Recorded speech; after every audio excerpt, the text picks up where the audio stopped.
Sodom and Gomorrah.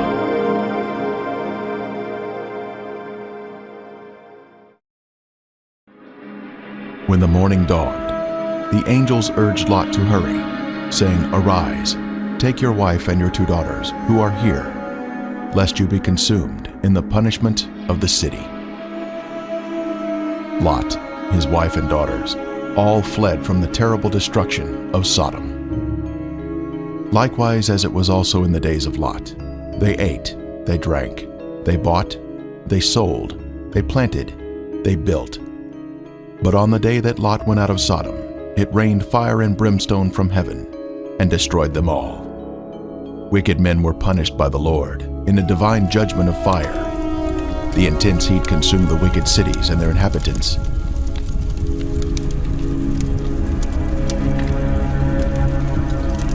But Lot's wife looked back toward her beloved Sodom, violating the angel's command, and was thus turned into a pillar of salt.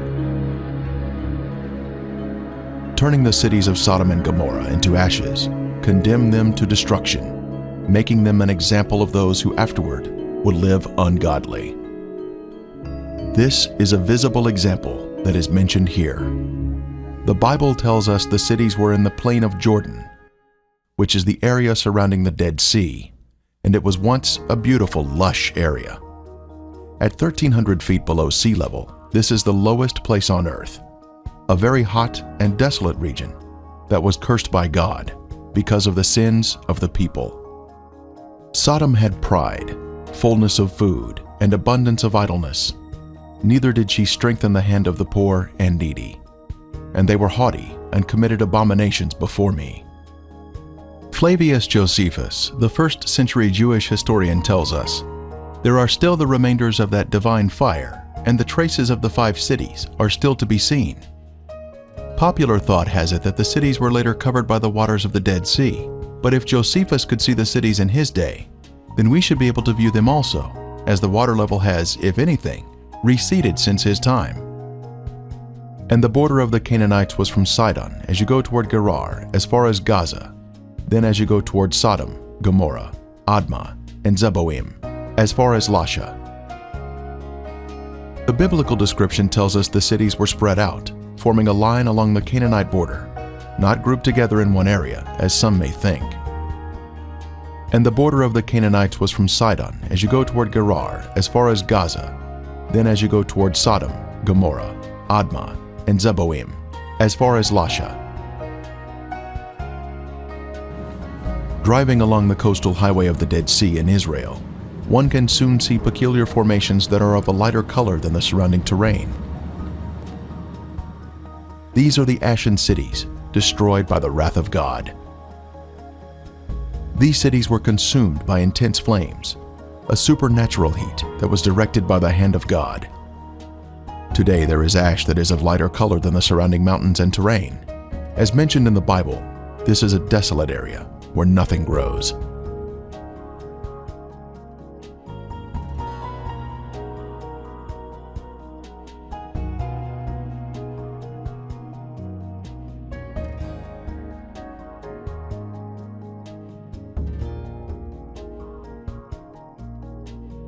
Inspecting the formations closely, one can see structures containing man-made elements, such as 90-degree angles. Even though the buildings were consumed by the fire, the remaining ash in these cities is comprised of a heavier material due to the inclusion of brimstone or sulfur, and still retains some of the original shapes of man-made structures.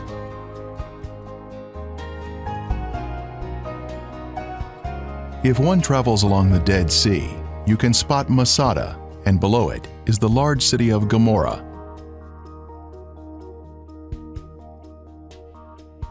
From atop Masada, one can see the white ashen areas where the city was destroyed.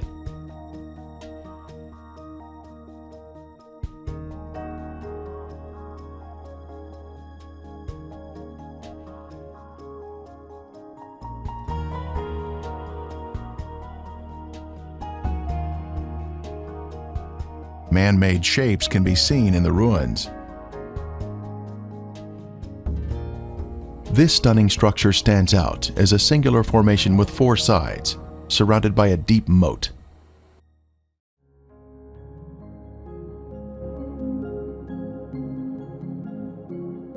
We move in closer to inspect the unusual features evident on the side of the formation.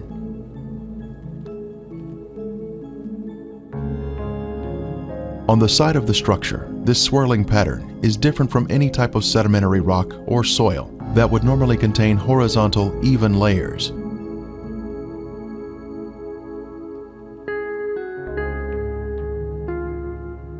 These swirling designs were also seen in other ashen formations in the cities. This is evidence of extreme heat, up to 6,000 degrees Fahrenheit, where thermal ionization occurs, when the electrons repel and attract, forming these unusual swirling designs.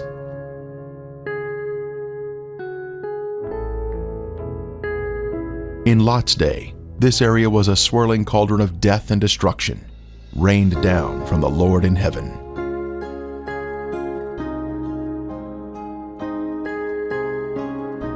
Strange anomalies can be seen here, such as these fragile layers of material which disintegrate when touched. The limestone buildings in the cities of Sodom and Gomorrah were totally transformed into ash by the consuming fire of the Lord.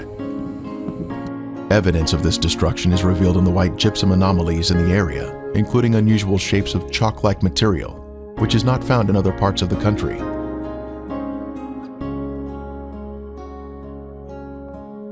Even layers of white and gray material can also be seen, comprising gypsum and ash. At the time of Elijah on Mount Carmel, the Lord sent down a superheated fire from heaven, consuming the stone altar and sacrifice, turning them into ashes. Then the fire of the Lord fell and consumed the burnt sacrifice, and the wood, and the stones, and the dust, and it licked up the water that was in the trench. We are also told, "For the Lord your God is a consuming fire, a jealous God." When God unleashes a consuming fire, it will turn stone into ashes. At the perimeter of this city, one can see this amazing Sphinx still standing today. It was a pagan symbol positioned at the edge of town and was thought to protect the inhabitants from harm. The Sphinx stands alone as a singular structure with a defined shape. This particular Sphinx has an obvious demarcation between its base and the soil below it, another sign of a man-made structure placed on top of the soil.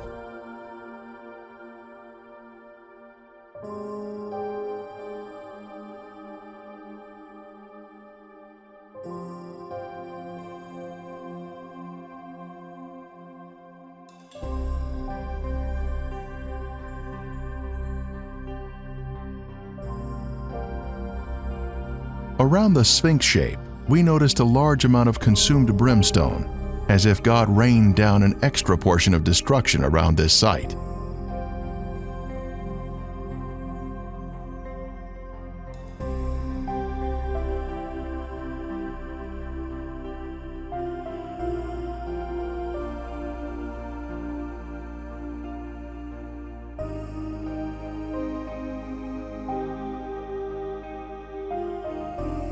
From a higher level, a large section of gypsum has fallen down here.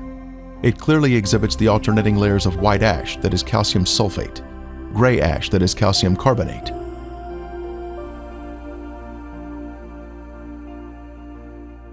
One can also find loose or powdery ash that is quite thick and has been deposited next to the formations. The ash is made up of calcium carbonate and calcium sulfate, which comes from the limestone buildings and the brimstone mixing together during the fire. In the formations themselves, some material can be gently raked off the surface with the slightest touch.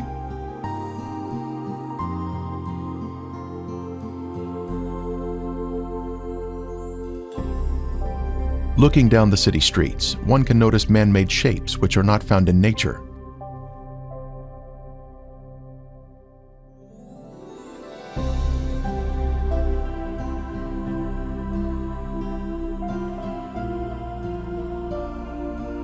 Here we see a building with square sides or 90-degree angles.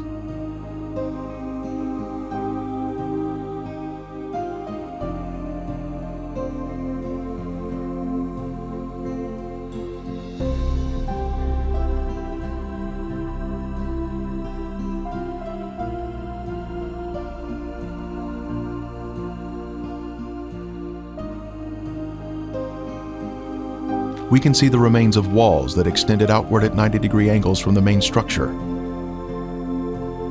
Once again, further evidence of man-made construction.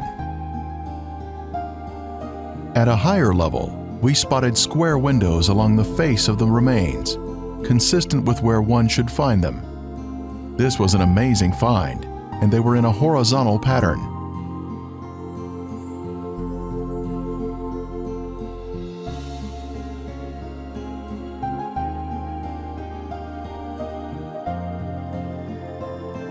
Scanning the city for signs of prior habitation, we can see in the foreground a tower of cylindrical design, positioned at the edge of the city.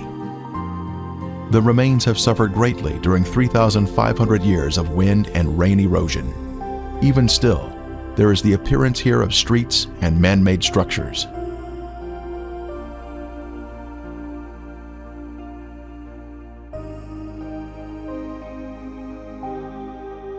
Here in the foreground, we have a conical shape, resting on a raised area.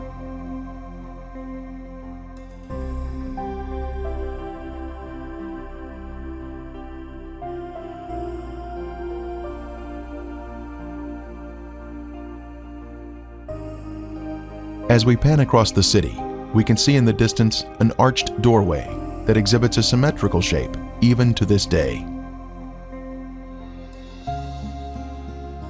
The whole land is brimstone, salt and burning. It is not sown, nor does it bear, nor does any grass grow there, like the overthrow of Sodom and Gomorrah, Admah and Zeboim, which the Lord overthrew in his anger and his wrath.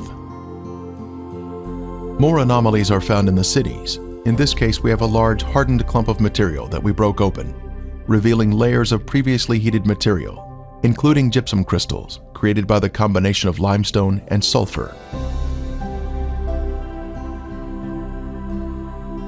From the intense heat, various objects were melted in the cities. Here we have some material that was boiling on top, while the remainder of the substance pooled at the bottom, creating a solid base. A very unusual find here, but just another strange anomaly not found in other areas of the country. Here is another example of some type of substance that was melted from the extreme heat that God rained down from above. Resting on the ground, we find an unusual layer of gypsum crystals. Underneath the crystals is a layer of white gypsum, then gray ash, all of which was created by the great conflagration of heat, which consumed these sinful cities along the Dead Sea.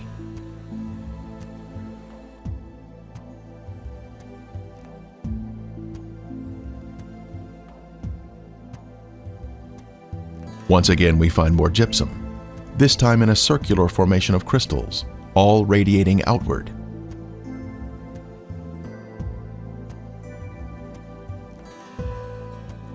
Then the Lord rained brimstone and fire on Sodom and Gomorrah, from the Lord out of the heavens. Brimstone. Our first sample was found here, having been washed down from a higher location. Ron Wyatt was the original discoverer of these cities in 1989, and he now describes the brimstone found here. Now the Bible tells us that it rained fire and brimstone upon the cities of Sodom and Gomorrah. Now what you see in front of you here is the results of large and small, well, varying sized chunks of sulfur, burning sulfur that have hit.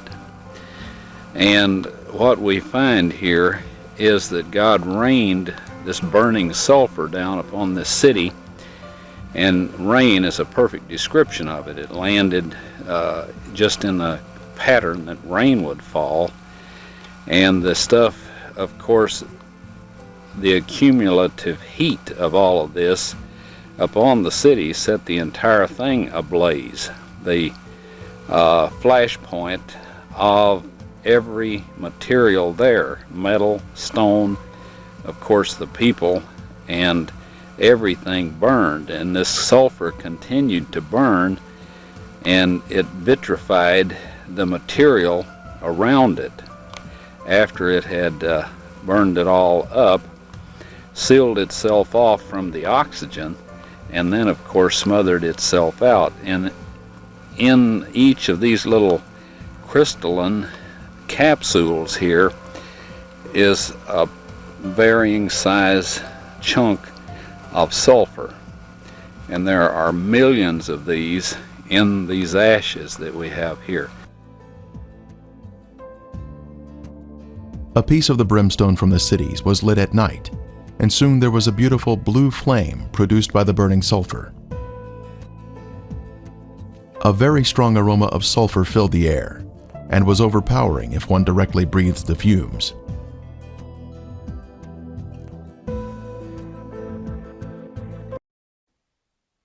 Hello friends, just a quick timeout. This video you're watching is part of the Revealing God's Treasure DVD. We cover 5 major discoveries of the late Ron Wyatt: Noah's Ark, Sodom and Gomorrah, Red Sea Crossing, Mount Sinai, and the Ark of the Covenant. It's over 3 hours, the DVD. You can go to arkdiscovery.com and order a copy of the DVD. We have bulk order discounts, cheaper per unit to order that way. But this DVD is great for sharing with others. So I would encourage you to order these and hand out to your friends, folks in your area, your family, to help them see these exciting discoveries that prove the Bible is true. They convey a message of judgment in the past because God's getting ready to judge mankind, judge the living. We're near the end of time, so this DVD is very important. You also get a free 8-page magazine, gloss paper, covering the discoveries. And we also have in our store the book Revealing God's Treasure Illustrated, which shows color photographs of the discoveries. It's on gloss paper, nice to share with others. It's a nice coffee table book in your home. So take a look at that also in our store, arkdiscovery.com. Click on the store there. So, okay, let's get back to the rest of the video right now. Exploring the cities further, more brimstone was found of various shapes and sizes.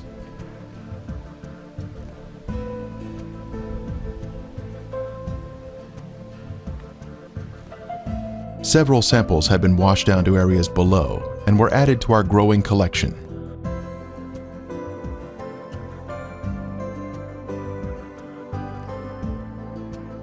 This brimstone is made of monoclinic, white sulfur that has been burned or cooked at a high temperature.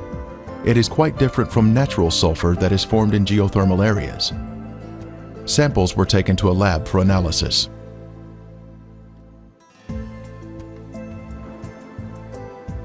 Each specimen was carefully separated and prepared for testing, with the outer portion cast aside.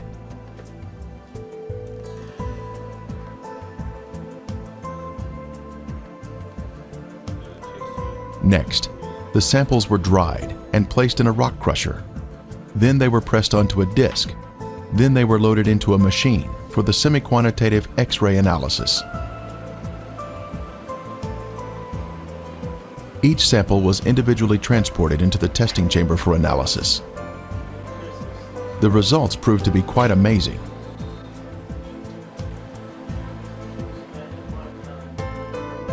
As the samples were found to be 98% pure sulfur, unlike any other sulfur found on Earth.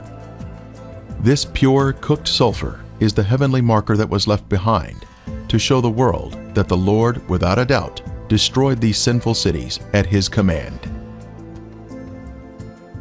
Critics have said that the sulfur is from volcanic activity, but that type of rhombic sulfur is only 40% sulfur and is of a crystalline form, unlike the white, compacted monoclinic form that is found in the ashen cities today.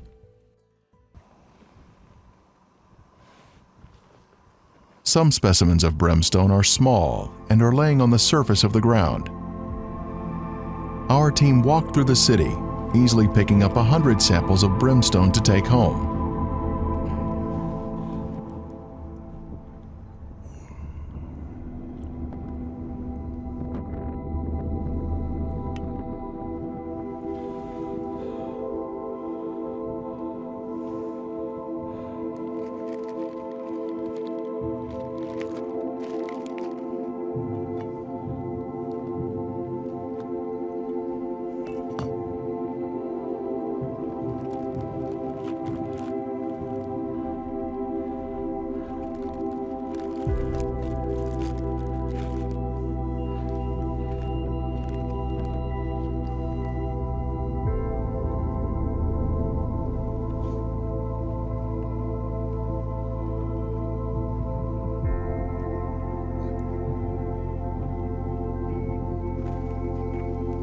Jason noticed a large piece of brimstone embedded in the side of the formation, so he climbed up to retrieve the specimen.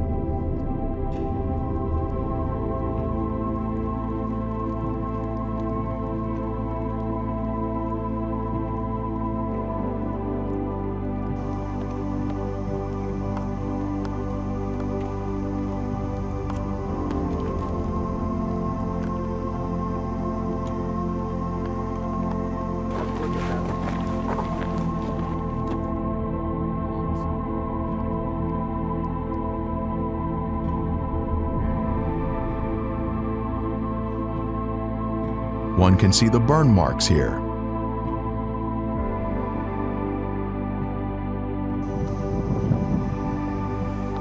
The brimstone can be found in many forms.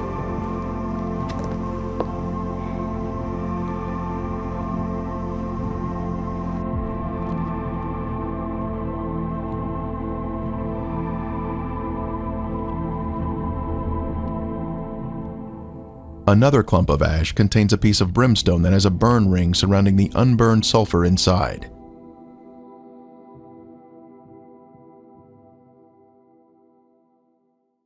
This mound of material has a lid that easily comes off, revealing the round nugget of brimstone inside.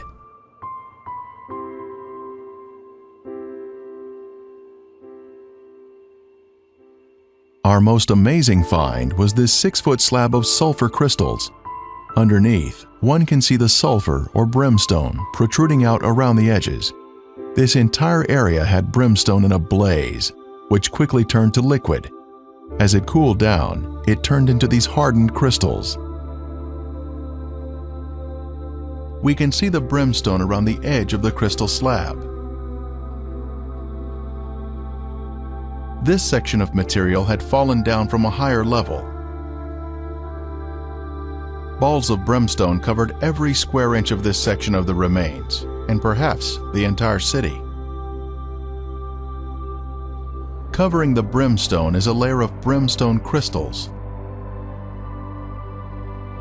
The crystals, up close. An incredible layer of crystals. Nothing like this can be found anywhere else on Earth.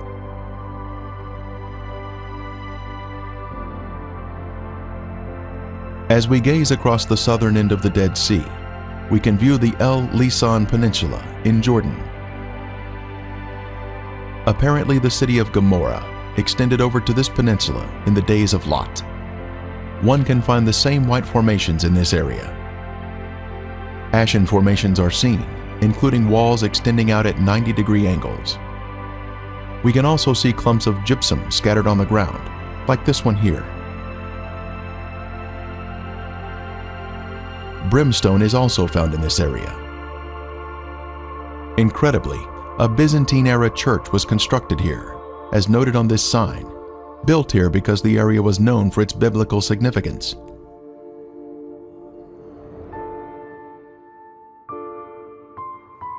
Back over at Gomorrah proper, we can see white, ashen worship structures built atop an acropolis or high place. Both a sphinx and ziggurat are seen here, side by side, much like what we see in Egypt at Giza, with the Sphinx and the pyramids built in close proximity to each other. The Sphinx is made of a white material, whiter than the ash surrounding it.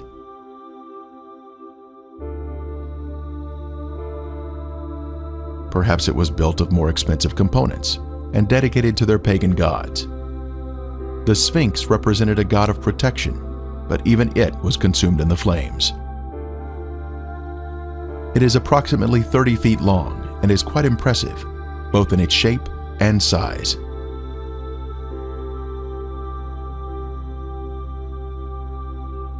Next to it is the ziggurat, or pyramid shape, which has been found in various civilizations around the world.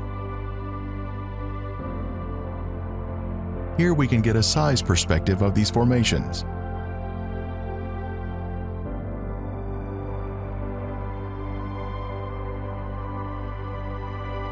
In another area of the city is this impressive large ziggurat with a tower near it.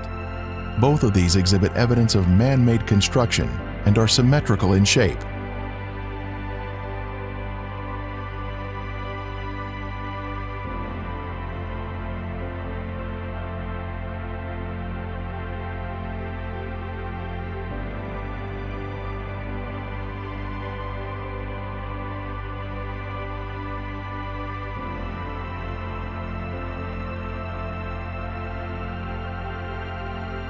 Next, we can see an arched door between two pillars, and once again, another arched door.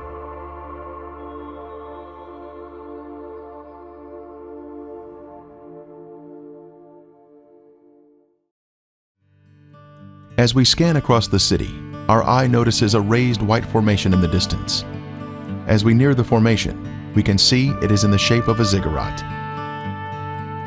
It turns out there are actually two ziggurats on this raised acropolis.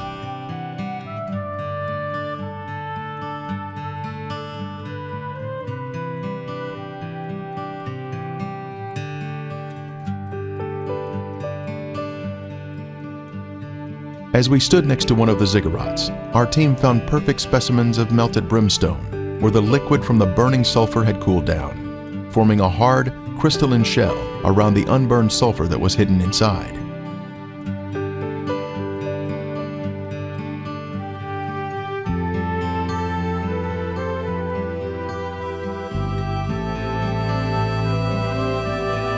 On the outside of the ziggurat, we spotted a piece of brimstone fused into the side of the formation. Using a knife, it was opened, revealing the pure brimstone inside.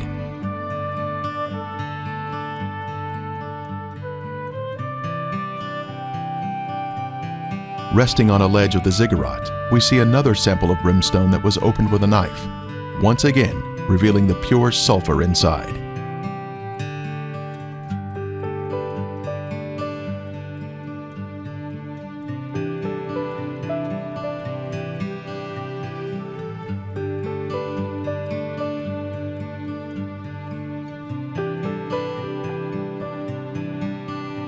The most impressive evidence was this cremated bone fragment that was left behind from some lost soul of Gomorrah. The bone marrow inside was cooked until it had turned white. This is a moving testimony of God's power to destroy those who reject the Holy Spirit. Are we in the will of God, allowing the Holy Spirit to guide us into obedience? Or are we part of the rebellious and lost?